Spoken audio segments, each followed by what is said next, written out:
खबरों में बने रहने के लिए बेल आइकॉन दबाइए और एबीपी न्यूज को सब्सक्राइब कीजिए। और आइए सीधे आपको लेकर चलते हैं प्रधानमंत्री नरेंद्र मोदी की चुनावी रैली में। मां गणेशा यहां जयपुर ग्रामीण और दौसा से भी भारी संख्या में आप सब पधारे हैं। मैं आप सभी का बहुत बहुत अभिनंदन करता हूं। गुलाबी नगरी का माहौल हमेशा देश का माहौल बताता है।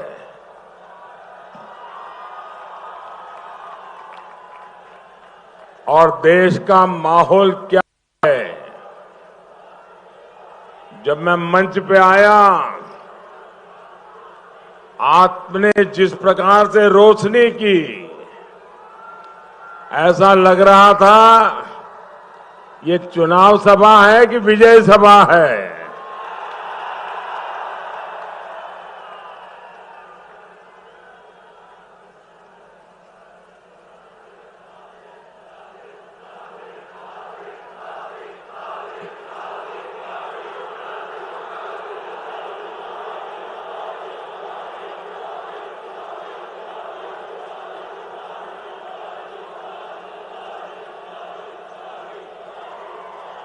भारत माता की।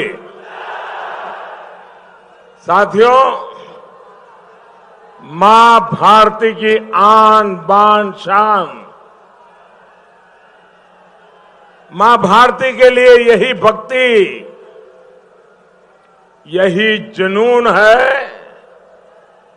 जो इस वीर धरा को और अद्भुत बनाता है। साथियों, आज मैं आपके बीच नए भारत के नए सपनों को पूरा करने के लिए आदेश मांगने आया हूं, आशीर्वाद मांगने के लिए आया हूं।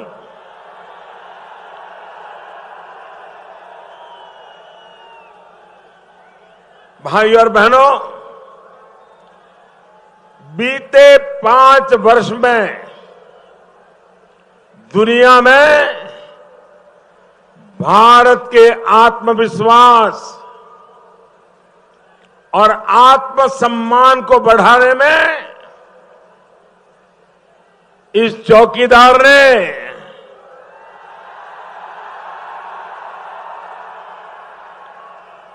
कोई कसर नहीं छोड़ी।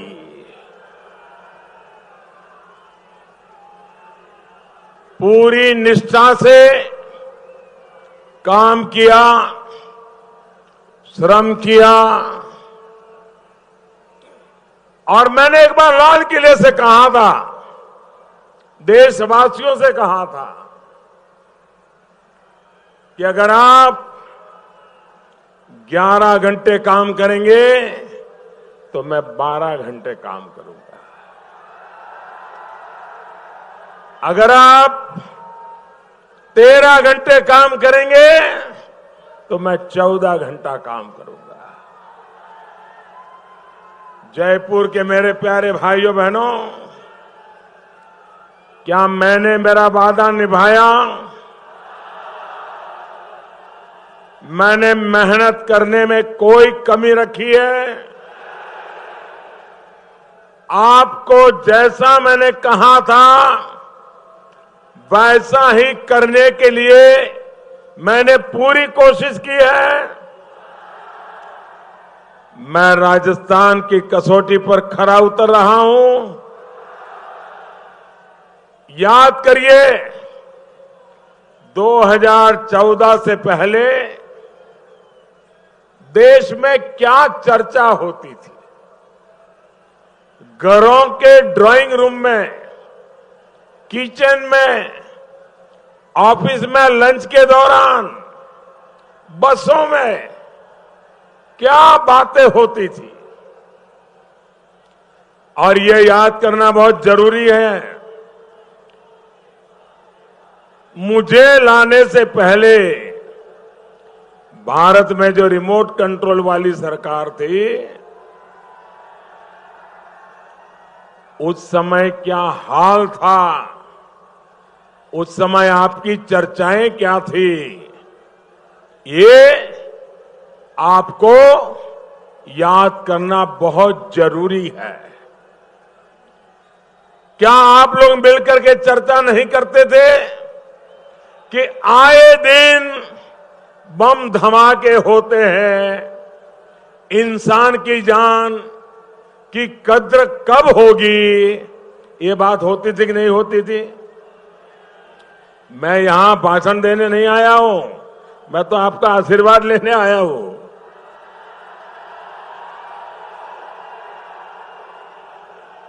आप मुझे बताइए, मैं जो बोल रहा हूं वो चर्चा होती थी कि नहीं होती थी? लोग कहते थे छोटे छोटे देश कार्रवाई करते हैं, भारत कब जागेगा, ये बात होती थी कि नहीं होती थी? ये जो घोटाला हुआ है, ये वाला कितने लाख का हुआ है, कितना करोड़ का हुआ है, इस घोटाले में कौन कौन से नेता और उसका बेटा बेटी कौन किसकी शामिल है, हर साल देश में कोई न कोई नया घोटाला क्यों हो रहा है, ये बात होती थी कि नहीं होती थी? जुबान पे इसकी चर्चा थी कि नहीं थी? महंगाई इतनी क्यों है, महंगाई डायन है कि खाए जात है, क्या सारा टैक्स हम ही से वसूल लेगी क्या सरकार? मिडिल क्लास की सरकार को तो परवाह ही नहीं है। साथियों, ये सवाल आप लोगों के बीच में चलते थे कि नहीं चलते थे? 5 साल पहले आप ये बातें करते थे कि नहीं करते थे? वो घोर निराशा के दिन थे, आशा की किरण तक दिखती नहीं थी। लेकिन आज भाजपा की सरकार में देश में किन बातों की चर्चा होती है, क्या सवाल उठते हैं, 14 की तुलना में याद करना होगा आपको। आज भी ड्राइंग रूम में, बस में, रेल में, दुकान में, ऑफिस में बातें आज भी होती है, देश और दुनिया की होती है। तब क्या होता था, आज क्या होता है? आज चर्चा ये होती है कि उस शहर में 6 लाइन का हाईवे बन गया, हमारे शहर में कब बनेगा? ऐसी बात होती है कि नहीं होती है? उस जिले में मेडिकल कॉलेज इतना अच्छा हो गया, हमारे जिले में कब होगा? ये बात होती है कि नहीं होती है? वो शहर तो एयर कनेक्टिविटी से जुड़ गया, हमारा शहर कब जुड़ेगा? ये बात होती है कि नहीं होती है? उस शहर में तो उड़ान योजना के तहत फ्लाइटें भी आने लग पड़ी, हमारे शहर में ऐसा कब होगा? उस शहर का रेलवे स्टेशन तो इतना शानदार हो गया है, हमारे शहर का कब होगा? उस शहर के लिए तो नई नई ट्रेनें जाती हैं, क्या शानदार कोच होते हैं, लेकिन हमारे शहर एसी ट्रेन कब आएगी? उसे तो पीएम आवास के तहत घर मिल गया, हमें क्या अगले 8-10 दिन में, 8-10 महीने में मिल जाएगा क्या? मैं ये बातें इसलिए कह रहा हूं, इन सारे सवालों में शिकायत नहीं है, विश्वास का भाव होता है, ये भरोसा होता है कि कुछ दिन के इंतजार के बाद ही सही मोदी हमारे लिए भी करेगा।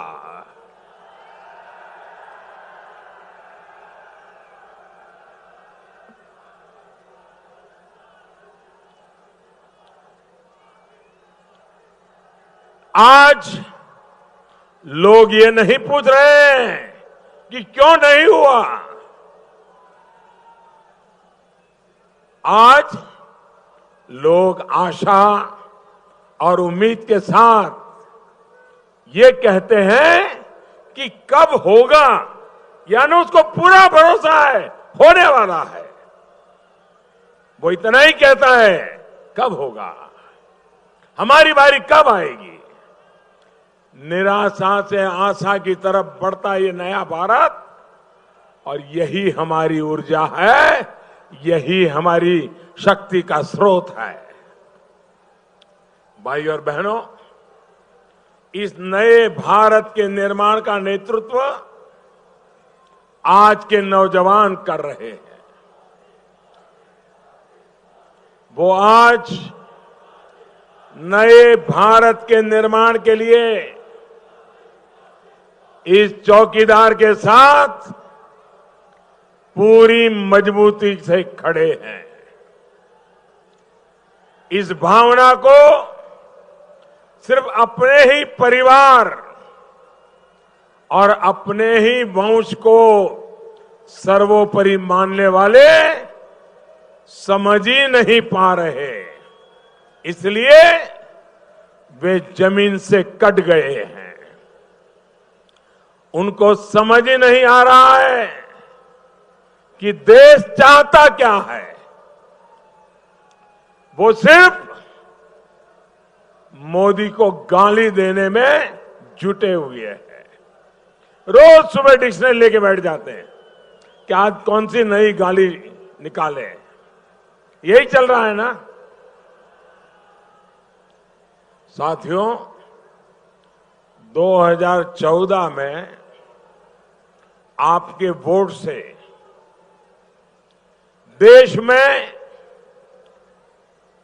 एक परिवार के 55 साल जो तबाही ला करके रखी थी, जीवन के हर क्षेत्र में खाई थी, गड्ढे थे, मैंने 55 महीने उस परिवार के 55 साल के गड्ढे भरने में खपा दिए।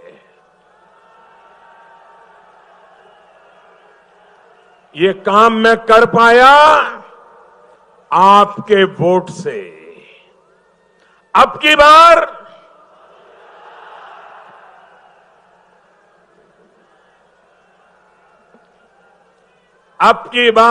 आपके वोट से विकास का हाईवे बनाने का अवसर है।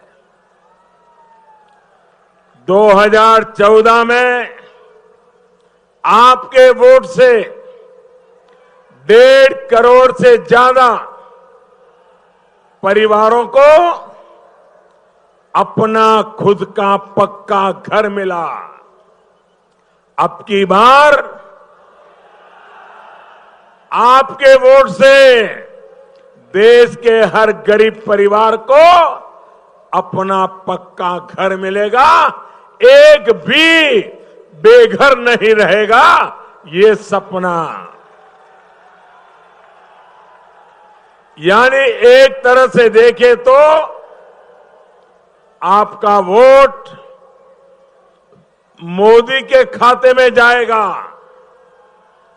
और हर बेघर का आशीर्वाद आपके खाते में आएगा।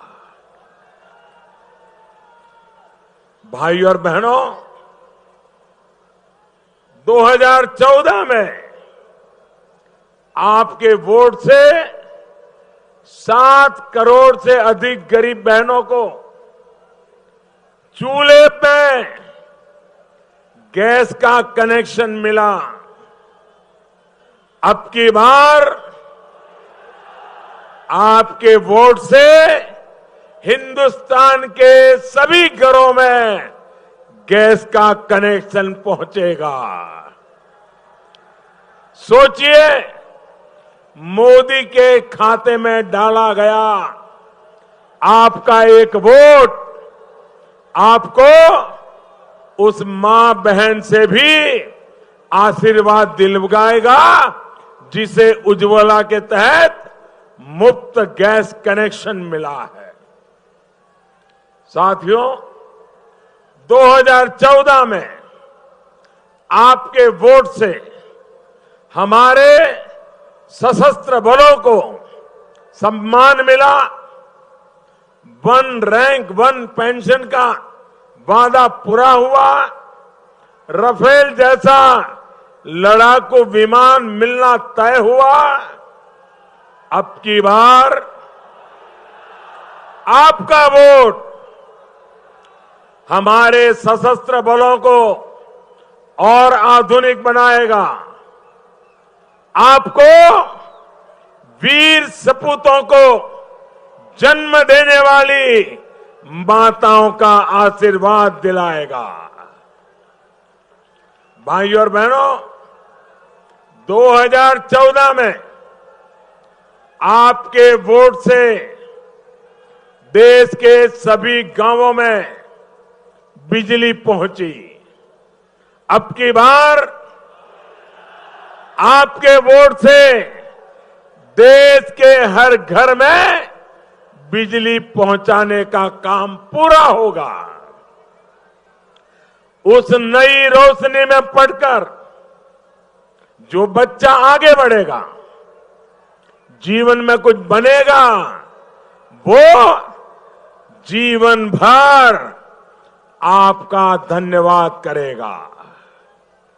साथियों, 2014 में आपके वोट से किसानों की आय में बढ़ोतरी सुनिश्चित हुई।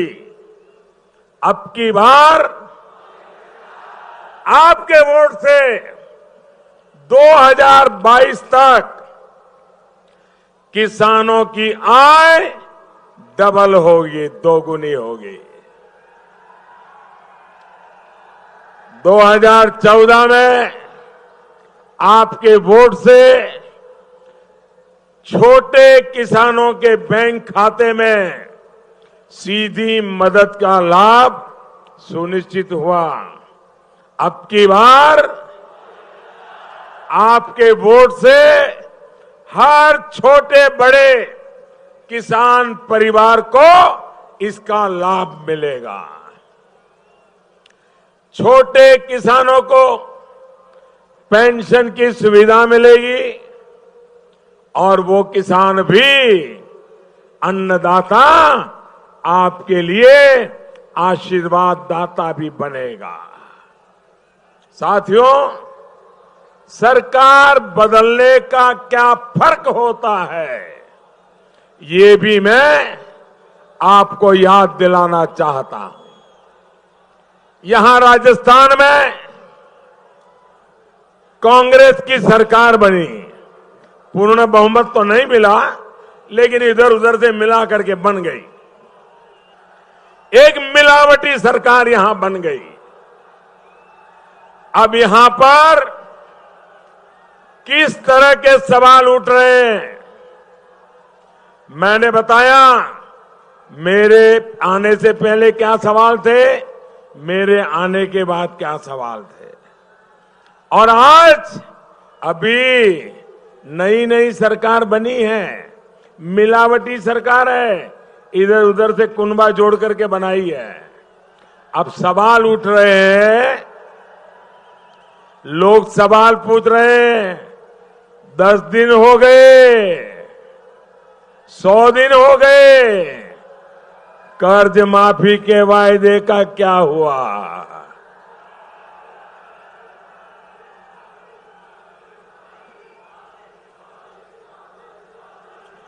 दस दिन में मुख्यमंत्री बदलने वाले थे, उसका क्या हुआ? साथियों, यही कांग्रेस की सच्चाई है। झूठ बोलना, फरेब करना, मतदाता को गुमराह करना, यही कांग्रेस का चरित्र है।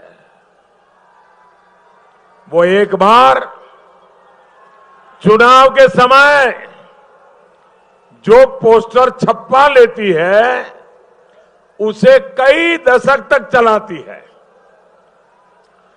50-60 साल पहले उसने चुनाव के समय गरीबी हटाओ वाला पोस्टर छपवाया था।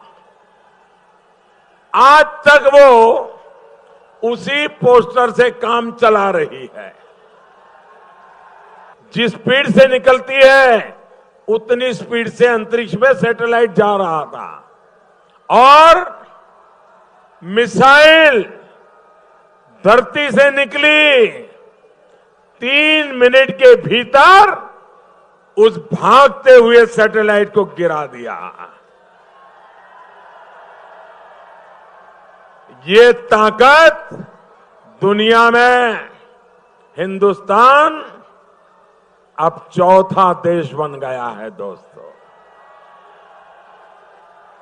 साथियों, कांग्रेस की सरकारों का रवैया देश में आतंकवादी हमलों के समय कैसा रहा है वो भी हमें भूलना नहीं चाहिए। हमारे देश में इतने बम धमाके हुए, यहां जयपुर में भी आप लोगों को आतंकियों ने सीरियल ब्लास्ट करके दहला दिया था। आपको याद है तब कांग्रेस सरकार ने कोई शक्ति दिखाई थी क्या? आपको याद है कि नहीं है? याद मुझे कराना पड़ रहा है। याद इसलिए नहीं है क्योंकि कांग्रेस ने कभी शक्ति दिखाई नहीं। अब मैं पूछता हूं, आप जवाब देंगे सब लोग? मरे पड़ी आवाज से जवाब राजस्थान नहीं देता है। ये वीरों की भूमि है।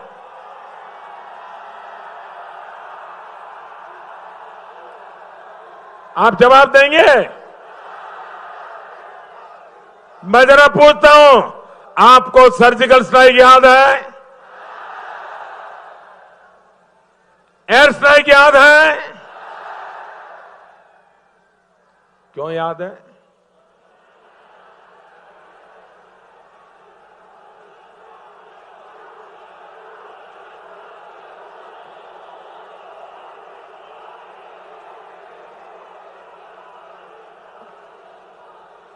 साथियों, पहले भी सेना इजाजत मांगती थी, लेकिन कांग्रेस की सरकार हिम्मत नहीं दिखा पाती थी।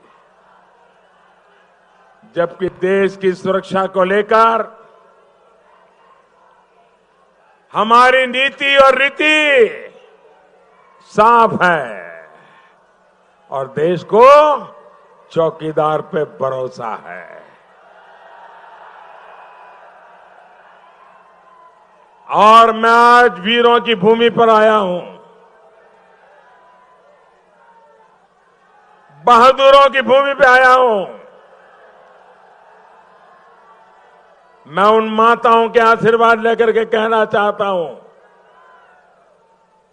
देश के लिए मर मिटने वाले इस धरती ने अनेक वीर पुत्र दिए हैं। उन वीर पुत्रों को जन्म देने वाली उन माताओं का स्मरण करते हुए मैं कहता हूं, अब ये नया हिंदुस्तान है। अब देश को जहां से भी खतरा होगा वहां पर घुस करके मारेंगे।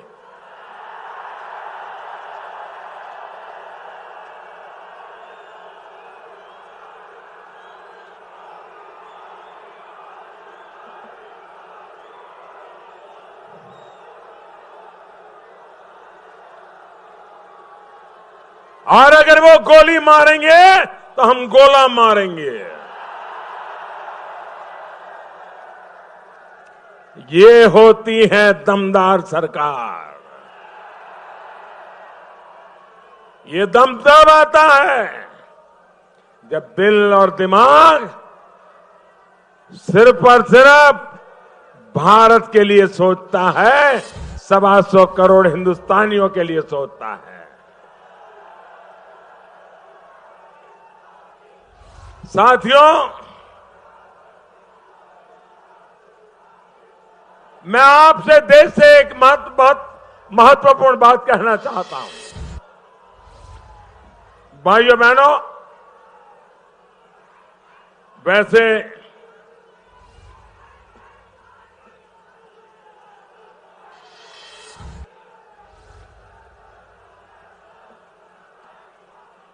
वैसे राजस्थान की धरती से, ये वीरों की भूमि से मेरा कुछ विशेष ही नाता लग रहा है। क्योंकि जब मैंने एयर स्ट्राइक हुआ जिस समय देश में एयर स्ट्राइक हुआ, और उसी दिन मैं चुरू पहुंचा था। चुरू में मेरी जनसभा थी, और जब एयर स्ट्राइक की खबर आई तो चुरू वालों ने लगाया था कि पता नहीं अब मोदी जी आएंगे कि नहीं आएंगे। लेकिन एयर स्ट्राइक की खबरें हवा में थी, और चुरू पाकिस्तान की सीमा पर है, मोदी वहां दमका था। आज फिर से राजस्थान की धरती पर वैसे ही कुछ खबरों के साथ आया हूं। अभी अमेरिका से, न्यूयॉर्क से मीडिया रिपोर्ट आ रही है कि आज यूएन ने, संयुक्त राष्ट्र ने आतंकवादी संगठन जैसे मोहम्मद के सरगना कुख्यात आतंकवादी मसूद अजहर पर प्रतिबंध लगा दिया है।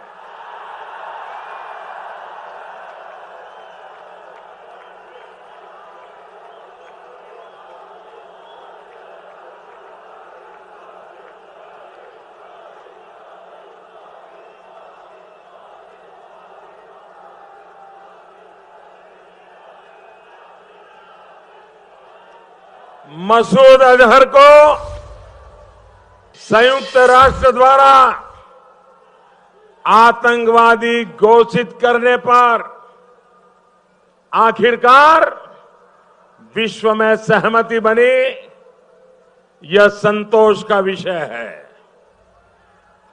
देर आए दुरुस्त आए।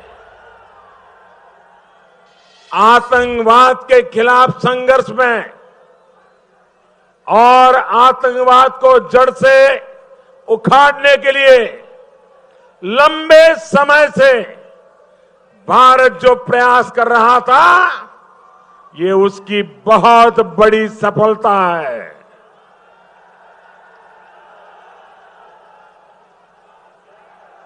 एक समय था जब देश में ऐसी रिमोट कंट्रोल वाली सरकार थी जिसमें प्रधानमंत्री तक की आवाज सरकार में भी कोई नहीं सुनता था। और आज देश ने देखा है कि यूनाइटेड नेशन में क्या हुआ, कैसे 130 करोड़ जनता की आवाज पूरे विश्व में दहाड़ रही है। ये है नया भारत, और ये है इस नए भारत की ललकार। आज भारत की बात पूरी दुनिया में सुनी जाती है। भारत की बात को नजरअंदाज नहीं किया जा सकता है। ये बात आज साबित हो गई है। और मैं डंके की चोट पे ये कहना चाहता हूं कि ये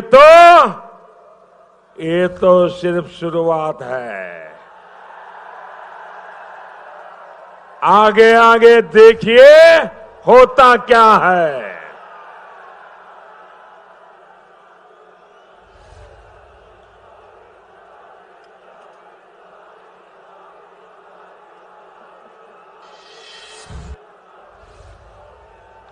साथियों, बीते दिनों में आपने देखा है किस प्रकार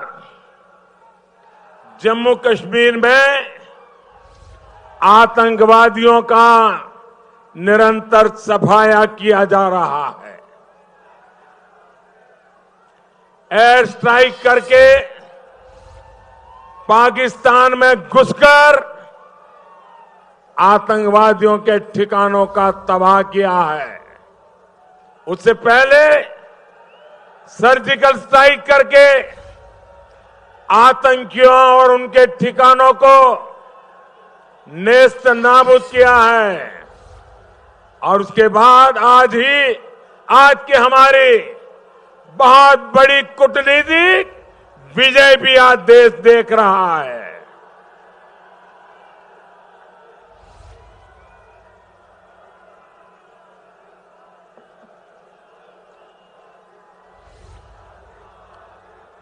इन सबको जोड़कर देखें तो विश्व में जो आज भारत की ताकत बनी है वो 130 करोड़ भारतीयों की सामूहिक शक्ति का परिणाम है। मैं देश को याद दिलाना चाहता हूं कि जब यह काम चल रहा था तब नामदार ट्वीट कर करके बड़ी खुशी मनाते थे। एक पूरा वर्ग बहुत खुश था और मोदी की मजाक उड़ाते थे। आज इतने दिनों से मजाक उड़ाने वालों को मैं कहना चाहता हूं, ये सिर्फ मोदी की सफलता नहीं है, ये पूरे हिंदुस्तान की सफलता है। 130 करोड़ हिंदुस्तानियों की सफलता है।